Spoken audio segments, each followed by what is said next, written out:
A história mais poderosa já contada. Do Gênesis ao Apocalipse. A origem, a queda e a redenção do mundo. Reinos vão cair, profecias atravessarão séculos e um sacrifício mudará tudo. Uma jornada de fé, amor e perseverança.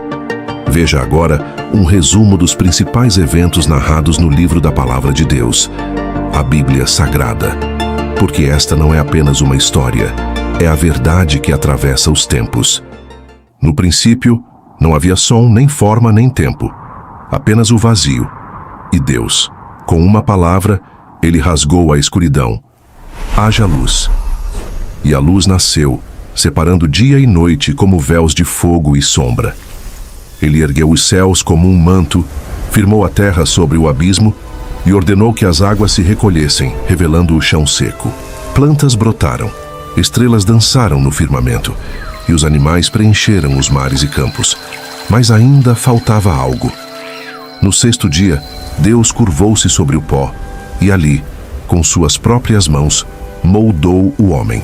Um corpo de barro simples e frágil, até que o sopro do Eterno o preencheu e o homem abriu os olhos. Foi ali que começou a história da humanidade, com um suspiro divino no silêncio do mundo novo. Mas Adão não estava completo.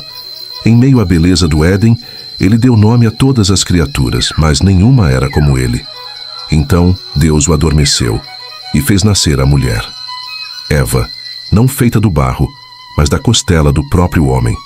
Quando Adão a viu, soube que ela era parte dele.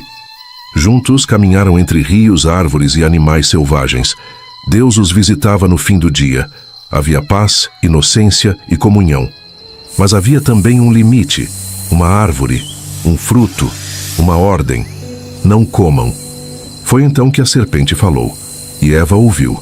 Seus olhos se fixaram no fruto, e com as mãos trêmulas, ela colheu o que era proibido. Ela comeu. E Adão, ao seu lado, também comeu. O mundo estremeceu. A vergonha os cobriu como um véu. A voz de Deus ecoou, e eles se esconderam. Pela primeira vez o homem fugiu do Criador. O paraíso, antes cheio de vida, agora se fechava atrás deles. Um anjo com espada em chamas guardava a entrada. E assim, com uma escolha, a humanidade caiu. O pecado entrou. E a longa história da redenção começou. Após a queda, a terra começou a se encher. Caim e Abel, filhos de Adão e Eva, cresceram. Dois irmãos que caminharam por caminhos distintos. Abel cuidava de rebanhos, Caim trabalhava a terra. Um dia, ambos ofereceram seus dons a Deus. Abel levou o melhor de seus cordeiros. Caim, frutos da colheita. Mas Deus viu o coração por trás do presente e aceitou a oferta de Abel, recusando a de Caim. A inveja cresceu silenciosa como erva daninha. O rosto de Caim se fechou. Suas mãos se tornaram pesadas. E mesmo depois de um alerta divino, ele cedeu. Ele chamou o irmão para o campo. E ali levantou a mão que fez Abel cair, e o sangue tocou o solo. Era o primeiro assassinato, o primeiro luto. As gerações se multiplicaram, e com elas a maldade. A terra, antes cheia de vida, agora transbordava violência, corrupção e crueldade. Os homens haviam esquecido seu Criador, mas em meio à escuridão, um homem brilhou: Noé. Justo e íntegro, ele caminhava com Deus enquanto o mundo seguia por outro caminho. Então veio a ordem divina: constrói uma arca. Mesmo sem chuva, sem mar por perto, Noé obedeceu. Durante anos martelou madeira enquanto era ridicularizado por vizinhos que riam da ideia de um juízo invisível. Mas Deus não queria apenas salvar uma família, queria preservar a vida. Então, de 2 em 2 vieram os animais, feras da selva, aves do céu, criaturas da terra, grandes e pequenas, domesticadas e selvagens. Foram colocados dentro da arca, macho e fêmea, conforme Deus ordenara. E então, o céu se abriu. As fontes do abismo jorraram. A chuva caiu por 40 dias e 40 noites sem cessar. Montanhas desapareceram, cidades afundaram, gritos se perderam sob as águas. E a arca flutuou. Dentro dela uma família, um remanescente, um futuro. Quando as águas finalmente baixaram, a arca repousou sobre a terra seca. uma pomba voou e voltou com um ramo. Era o sinal. A vida recomeçava. Após o dilúvio, os homens voltaram a crescer em número e em orgulho. Falavam a mesma língua, sonhavam os mesmos sonhos e decidiram se tornar deuses de si mesmos. Em uma vasta planície começaram a erguer uma torre. Não era apenas pedra sobre pedra, era vaidade sobre vaidade. Façamos um nome para nós, diziam. Alcancemos os céus. Tijolos, cimento e a estrutura subindo como um desafio aos céus. Mas Deus desceu para ver o que os homens estavam fazendo. E ali, onde a unidade servia ao orgulho, ele agiu. De repente as palavras se embaralharam.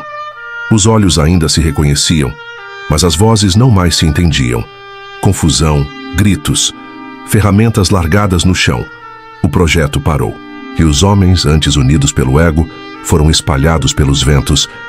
Foi o fim da torre, o fim da arrogância e o início das nações. Cada povo seguiu seu caminho. Cada língua criou seu próprio Deus. A verdade foi fragmentada e os altares multiplicaram-se em silêncio. Em meio a esse mundo quebrado, de muitos deuses e corações perdidos, Deus falou com apenas um homem. E esse homem ouviu. Seu nome era Abraão. Sai da tua terra, da tua parentela, e vai para o lugar que eu te mostrarei. Assim começou uma nova jornada. Não mais de torres feitas por orgulho, mas de fé erguida sobre promessas eternas. Não houve mapa, não houve garantia, apenas uma promessa. Farei de ti uma grande nação. E ele partiu. Deixou sua casa, suas raízes, sua segurança, caminhando por desertos apenas guiado pela voz do invisível. Os anos passaram. A velhice chegou.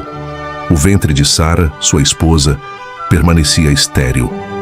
Mas mesmo assim, ele não deixou de crer. E quando tudo parecia impossível, nasceu o menino, Isaque. A promessa viva em forma de carne e sangue. Abraão não foi apenas pai de um filho, tornou-se pai da fé. Sua obediência se tornou alicerce para reis, profetas e para a história da redenção. Gerações depois, outro homem também seria provado. Vendido como escravo pelos próprios irmãos, José foi levado para uma terra estrangeira, o Egito. Com sabedoria, fidelidade e coragem, José interpretou sonhos, conquistou a confiança do faraó e foi exaltado ao posto de governador do Egito, a segunda autoridade mais poderosa do império. No auge do poder, reencontrou os irmãos que o haviam traído. Eles estavam famintos, desesperados. José, porém, não retribuiu o mal com o mal. Em vez disso, escolheu perdoar, acolher e alimentar sua família. Os anos se passaram. Seus descendentes cresceram, multiplicaram-se e tornaram-se uma nação. Mas em terra estrangeira, aquela nação perdeu a liberdade. O povo que um dia foi acolhido no Egito, agora gemia sob o peso da escravidão. O trabalho forçado, as correntes, os açoites, tudo clamava por justiça. E Deus ouviu. Movido por compaixão, o Senhor levantou um libertador, Moisés, o homem que trocou os palácios do Egito pela voz do deserto. Diante do faraó, ele declarou com ousadia: "Deixa o meu povo ir." E quando o coração do rei se endureceu, Deus mostrou seu poder com sinais e pragas que abalaram a terra. Finalmente livres, os israelitas partiram, mas logo se viram encurralados com o Mar Vermelho à frente e o exército egípcio atrás. O medo tomou conta, mas Deus não os havia abandonado. Moisés, em obediência, ergueu o cajado. E o impossível aconteceu. O mar se abriu. Paredes de água se ergueram de cada lado, e o povo passou a pé, deixando para trás o cativeiro e iniciando uma nova jornada rumo à liberdade e à promessa da terra prometida. O Deus que ouve o clamor dos oprimidos também é o Deus que faz um caminho onde não há caminho. Depois de atravessar o mar, o povo caminhou pelo deserto, carregando no peito a memória da escravidão, mas com os olhos voltados para a promessa. A liberdade havia sido conquistada, mas agora era preciso aprender a viver como um povo livre, separado, guiado por Deus. Foi então que, ao pé de um monte sagrado, eles pararam. E ali, no Sinai, algo ainda mais grandioso aconteceria. O Senhor, que os libertou com mão forte, agora se revelaria com voz poderosa. O chão tremia. Relâmpagos cortavam o céu. Um povo, reunido ao pé do monte, aguardava com temor e reverência. Naquele lugar sagrado, o Senhor chamou Moisés para subir. Ele permaneceu por 40 dias e noites diante da glória divina. E então, Deus entregou a ele as tábuas da aliança, escritas pelo próprio dedo de Deus. Nelas estavam os 10 mandamentos, não apenas regras, mas princípios eternos. Palavras que revelavam o caráter de Deus e apontavam o caminho da vida. Um código moral que separaria Israel das demais nações. Os anos se passaram, e quando Moisés cumpriu sua missão e partiu, era hora de um novo líder se levantar. Foi então que o manto da liderança passou para Josué, um homem de coragem, fé e obediência. Com o coração firme na promessa, Josué conduziu Israel rumo à terra que havia sido prometida séculos antes a Abraão.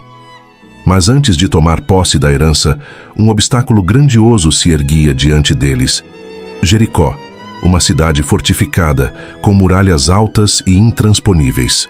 Deus, porém, não age pelos caminhos humanos. Em vez de espadas, ele ordenou trombetas. Em vez de guerra, silêncio e obediência. Por 6 dias, o povo marchou ao redor da cidade em silêncio. No 7º dia, ao som das trombetas e ao grito do povo, as muralhas ruíram diante dos olhos de todos. A vitória não veio pela força, mas pela fé. E com Jericó vencida, Israel começou a tomar posse da terra prometida. A promessa feita a Abraão, de uma terra para seus descendentes, começava enfim a se cumprir diante de seus filhos. Um novo capítulo se abria. O tempo da conquista havia chegado. Mas mesmo com a terra habitada, o coração do povo ainda precisava de direção. Reis se levantariam, juízes seriam enviados, e Deus continuaria a agir através dos improváveis. Foi nesse cenário de desafios e conflitos que surgiu um novo protagonista da história sagrada. Não era um general experiente, nem um guerreiro renomado. Golias, o gigante filisteu, se colocava dia após dia diante do povo e desafiava: quem se atreve a me enfrentar? Ninguém ousava, exceto um: Davi. Com seu estilingue na mão e 5 pedras no alforge, ele não confiava em sua força, mas na fidelidade do Deus que o acompanhara nos campos e o livrara de leões e ursos. Num instante a pedra voou, e no outro, o gigante já estava caído. A vitória não veio da experiência, nem do tamanho, nem do poder humano. Veio da fé, da certeza de que, quando Deus está com alguém, até o menor pode derrotar o maior. Davi não apenas venceu Golias, ele se tornou o símbolo de que Deus escolhe os improváveis para realizar o impossível. E sua história não terminou naquele campo de batalha. Anos depois, o pastor se tornou rei, e o trono de Israel foi fortalecido por suas conquistas e sua adoração. Mas seu maior legado não seria apenas militar, seria espiritual. Foi de sua linhagem que veio Salomão, seu filho. E assim como o pai enfrentou gigantes com fé, o filho enfrentou o peso da liderança com humildade. Ainda jovem, diante da imensa responsabilidade de governar o povo de Israel, Salomão clamou a Deus com humildade. Poderia ter pedido riquezas, vitórias ou fama, mas pediu sabedoria. E o Senhor se agradou do seu coração. Salomão se tornou conhecido em toda parte pela profundidade de sua mente e pela justiça de suas decisões. Reis e rainhas de terras distantes vinham ouvir seus conselhos.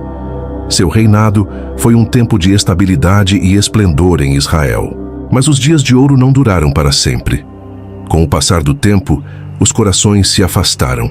A mesma nação que havia experimentado a presença de Deus no templo passou a buscá-lo cada vez menos. Então Deus enviou profetas, vozes solitárias que clamavam no meio da multidão, homens comuns com mensagens eternas, mas foram rejeitados. Jerusalém caiu, os muros foram derrubados e o povo levado cativo para a Babilônia. Mesmo assim, Deus não havia abandonado seu povo. Mesmo longe da terra prometida, havia corações que permaneciam fiéis. Entre eles estava Daniel. Seu corpo estava na Babilônia, mas seu coração permanecia em Deus. Por isso, foi lançado na cova dos leões. Mas Deus fechou as bocas das feras. Seus amigos, Sadraque, Mesaque e Abednego, se recusaram a se curvar diante da estátua do rei. Foram lançados em uma fornalha ardente, mas não foram consumidos. Alguém caminhava com eles no fogo. Alguém como o Filho de Deus. Mesmo em cativeiro, Deus permaneceu presente. Mesmo entre as cinzas do julgamento, sua fidelidade brilhou como ouro purificado no fogo. O exílio não foi o fim. Foi o solo onde a esperança foi provada e preservada. Entre os escombros de uma cidade devastada e os lamentos de um povo cativo, a voz dos profetas ecoou como um sussurro persistente de Deus no meio do caos. Um dia, a luz voltaria a brilhar. Eles anunciaram com convicção e coragem que um Messias viria. Não um rei como os outros, nem um libertador com espada em punho, mas um servo, um homem de dores, que carregaria sobre si o peso do pecado e da injustiça. Foi então que, em uma noite silenciosa, sob o céu estrelado de uma pequena vila chamada Belém, cumpriu-se a promessa há tanto tempo anunciada. Não foi nos palácios de reis, nem nos corredores do poder, mas em um estábulo simples, entre animais e palha, que nasceu aquele que dividiria a história em antes e depois. Naquela noite, a eternidade tocou o tempo. O Verbo se fez carne. Deus caminharia entre os homens. A luz havia chegado, e com ela, a esperança de redenção para toda a humanidade. Jesus Cristo caminhou por vilarejos esquecidos e cidades agitadas, entre multidões famintas, não apenas de pão, mas de sentido. E o vento, que antes rugia em tempestade, se calou diante de sua voz. Mas entre todos os prodígios havia um milagre maior, um que não podia ser visto com os olhos, mas sentido na alma. Jesus amou.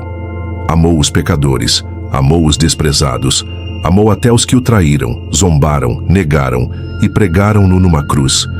Perdoou do alto da dor, quando tudo em volta gritava ódio. Seu maior milagre foi esse amor que não exigia mérito, que alcançava até os mais endurecidos. E enquanto ensinava, deixava claro: o reino de Deus não começa com poder ou conquistas externas. Ele começa no interior, no coração transformado, no perdão oferecido, na justiça vivida, na graça recebida e compartilhada. Mas esse reino, tão diferente dos reinos humanos, não foi compreendido por todos. Seu amor incondicional incomodou os religiosos, sua verdade confrontou os poderosos, e sua entrega silenciosa desafiou a lógica do mundo. Então chegou a hora. A razão da sua chegada ao mundo. Ele foi traído. E não por um inimigo distante, mas por um amigo próximo, alguém com quem partilhara o pão. Judas Iscariotes entregou Jesus nas mãos dos homens. E então começou a noite mais escura da história. Foi julgado injustamente, acusado por falsas testemunhas, condenado por um tribunal que preferiu a mentira à verdade. Pôncio Pilatos lavou as mãos, mas não limpou a culpa do mundo. O povo, aquele mesmo que dias antes o aclamava com ramos e hosanas, agora clamava: crucifica-o. Levaram-no até o Gólgota. Pregaram-no numa cruz entre ladrões como se fosse o pior dos criminosos. Coroaram-no com espinhos. Zombaram de sua realeza. Ferido, sangrando, humilhado. Ainda assim, ele orou: Pai, perdoa-lhes, eles não sabem o que fazem. Que ali, pendurado entre o céu e a terra, o Cordeiro de Deus entregou seu espírito. O véu do templo se rasgou. A terra tremeu. O céu escureceu. O Filho de Deus morreu. Mas a morte não pôde segurá-lo. Ao terceiro dia, quando ainda era madrugada, a pedra foi removida. O túmulo estava vazio. Ele ressuscitou, vivo, glorificado, vitorioso. Jesus venceu o pecado, venceu a morte, venceu o inferno. A cruz não foi o fim, foi o início. O início da reconciliação entre Deus e o homem. O início de uma nova aliança, selada com sangue, firmada com graça. O início da salvação. Há muitos séculos depois, um desses discípulos, já envelhecido e exilado na ilha de Patmos, recebeu uma visão extraordinária. João viu selos sendo rompidos, cada um liberando juízo sobre a terra. Ouviu as trombetas soarem, sacudindo os reinos dos homens. Contemplou bestas que surgiam das profundezas e um dragão que guerreava contra os santos. Foi mostrado o clamor dos mártires, os cálices da ira e a batalha final entre o bem e o mal. E então se ouviu uma voz: Eis que faço novas todas as coisas. Deus enxugará dos olhos toda lágrima. Não haverá mais morte, nem luto, nem dor. O tempo da separação terminará, e os redimidos viverão eternamente diante do trono. E assim termina, ou talvez começa, a maior história já contada. Desde o Éden até a Nova Jerusalém, a Bíblia revela o plano eterno de Deus: criar, redimir e restaurar. Um Deus que ama, que chama, que perdoa. Um Salvador que se entregou por amor. Um Espírito que habita, guia e consola. A Bíblia não é apenas um livro, é uma carta de amor, um mapa para o coração humano, uma promessa viva. E sua última palavra ecoa com esperança: Jesus virá, e com ele, a eternidade. Seja muito bem-vindo ao Atlas da Fé. No próximo vídeo, vamos contar a história de Jesus. Fique com a gente para acompanhar com mais detalhes toda a saga do Filho de Deus. Seu nascimento, envolto em simplicidade, mas cercado de glória. Seu crescimento em graça diante de Deus e dos homens. A missão que mudou o curso da humanidade e sua entrega voluntária na cruz, com a vitória sobre a morte na ressurreição. A cada episódio, vamos caminhar lado a lado com aquele que é o caminho. Inscreva-se no canal, ative as notificações e prepare o coração. A história mais poderosa já contada está apenas começando.